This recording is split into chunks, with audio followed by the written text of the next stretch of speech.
Hi everyone, it's Jerry. I'm on ChessCube, going to kibitz a 5-minute game.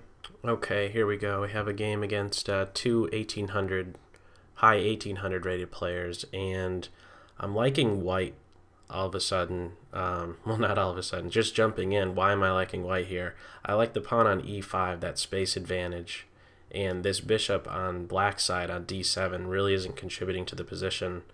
The white knight on g5 is very annoying, aiming right at that weak point on f7. I wouldn't be surprised if maybe there's some sack on f7, but no. Okay.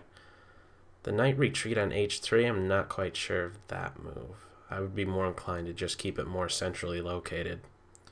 And after that exchange, after g takes, now this might be a little bit tricky. I mean, where exactly does this knight on h3 go? And is just having the queen on h5 going to be enough? I'm not so sure taking on f5 was correct. If there is another break, it's going to come in the form of g4. But I think maybe just g4 earlier to kick that knight away from its strong post on f5 instead of giving up the nice light square bishop. Now, if at any moment, okay, so this pawn's advancing, hit the bishop. Now the bishop, the black bishop, can make use of that b5 square. This is going to be a nice post.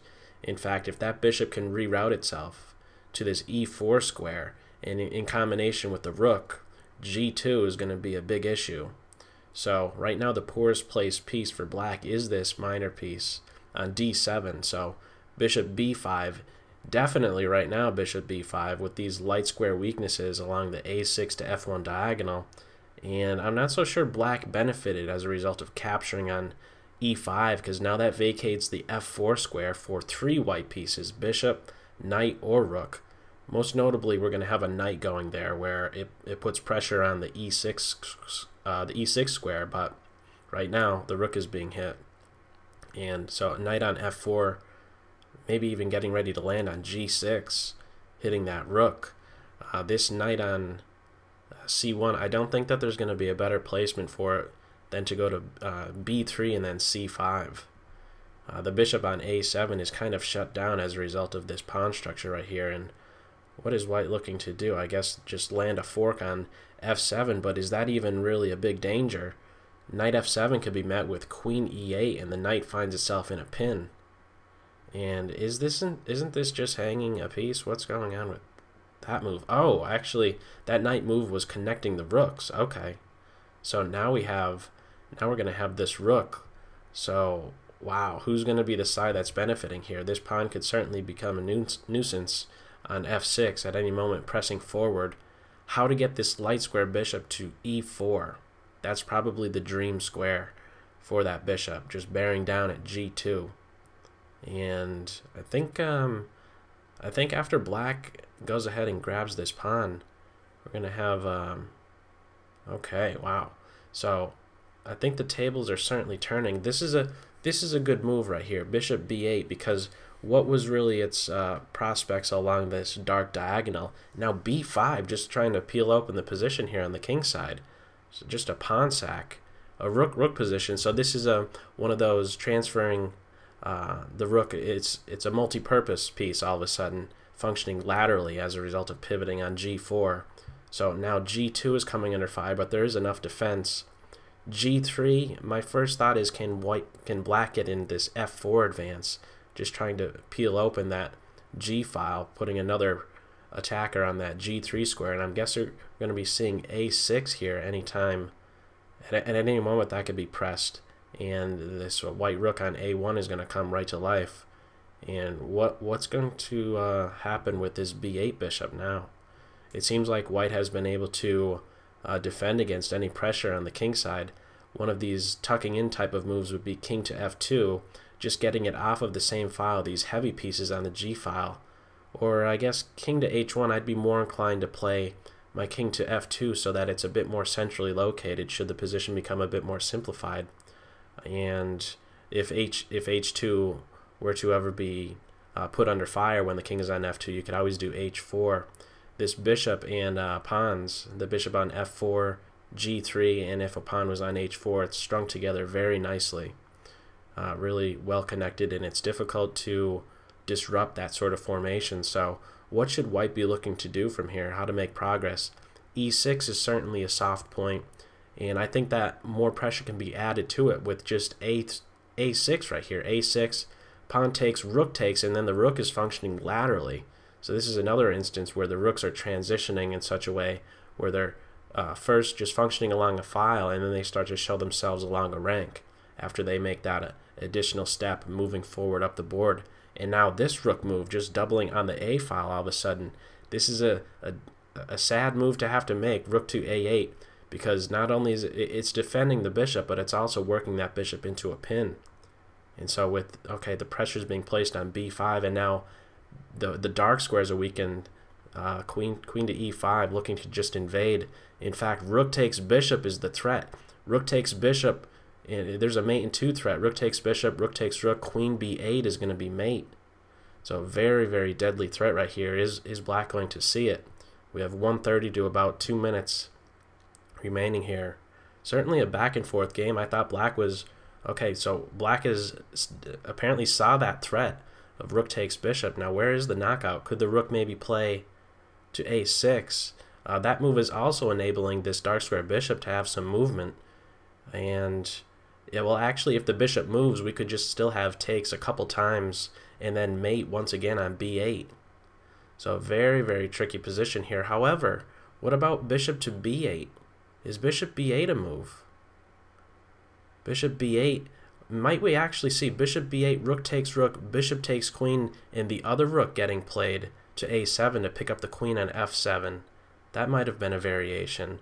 The queen, I guess, could maybe improve her position on D6 at this point. Wow, black is just, before both rooks were functioning on that G file, and they've had to certainly go in a different direction to add some defense against the doubling of the white rooks on the A file and this queen bishop battery along the B8 to H2 diagonal. Where's the progress? How does either side really make any improvement? So here we go. I think this is an instance where rook takes rook, bishop takes queen, rook on 1 to that A. There we go. Bishop takes queen, and now the other rook is going to get played to A7. Rook 1 to A7. Really, really nice shot here. And then the other queen's going to get picked off. I think we're going to end up with a rook and pawn endgame. Okay, so that rook is the one. Now this is, forget about rook and pawn endgame. This is mate. Rook 1 to A6 is mate. Don't even take the queen. Wow. What a back and forth game that is. Hopefully these guys play one more. Okay, let's see what we have here. Right out of the gate. Okay, E4, king pawn. Might we see a Sicilian defense? What's black going to do here? So these guys, again, they're 1850 plus or more. King's Gambit. Wow.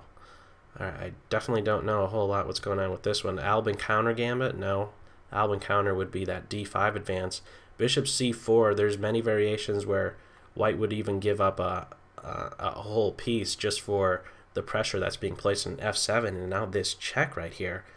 G3 is going to be perfect.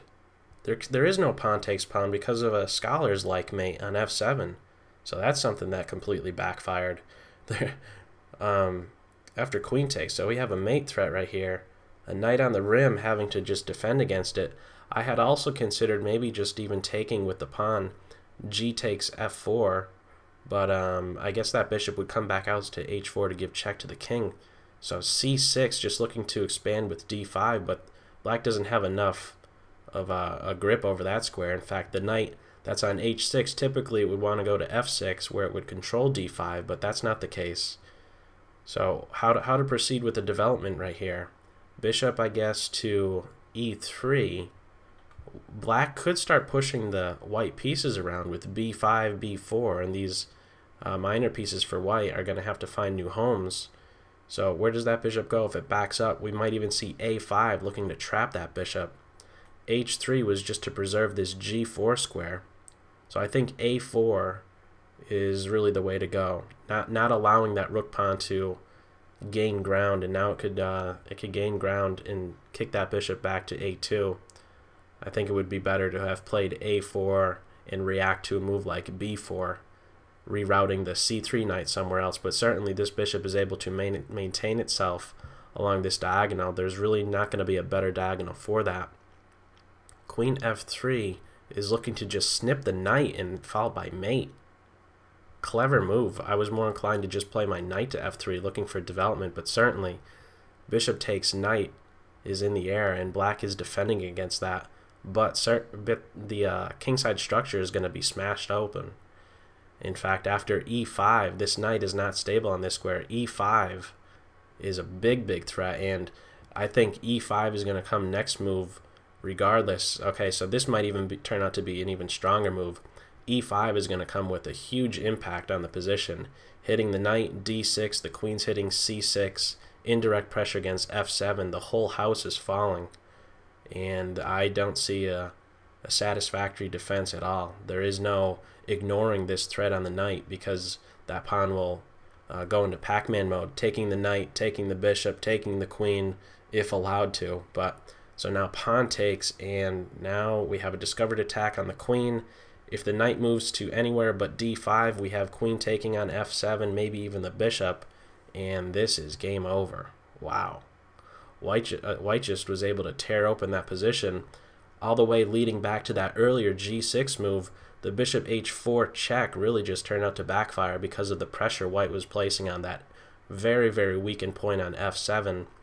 So how can black possibly get out of this position? I really don't see much hope at all. This pawn on f6 is a giant thorn. White has only to just simply complete their development. Forget about this pawn on g3. Again, probably even knight to f3, and now, okay, so we do have a file opening up a little bit here. Maybe there is some pressure black could be placing against b2. I'm not so sure that that could really amount to a whole lot. So rook takes, hitting the queen. Guess white does have to be a little bit careful. Maybe just back up the queen, put pressure on that bishop on d6 is going to do the trick. And actually that bishop can't go too far. Queen d8. We got a mate threat in the air. In fact, that's going to be it pretty soon. How does the bishop can't be defended, and if the bishop moves, queen d8 is going to be mate. I wouldn't be surprised if we see resignation right here. That looks to be game right here. There's no satisfactory defense. Just queen takes bishop. You're not just winning a piece. You're doing it with check. You're hitting the rook on b4. Everything is falling, and this is going way downhill. So just queen takes bishop should be enough right here, or even bishop takes bishop. So fortunately, white is in a position where they can pick their favorite variation to win. Huge lead in development at this point. Well, forget about development pieces. That's what I meant to say. So both knights. Let's see the technique on the white end. How to allow absolutely no counterplay and not being afraid to give back material. So black ends up resigning that one. So that's all for this video. I know it's a different type of video, but as always, I hope you're able to take something away from it. Take care. Bye.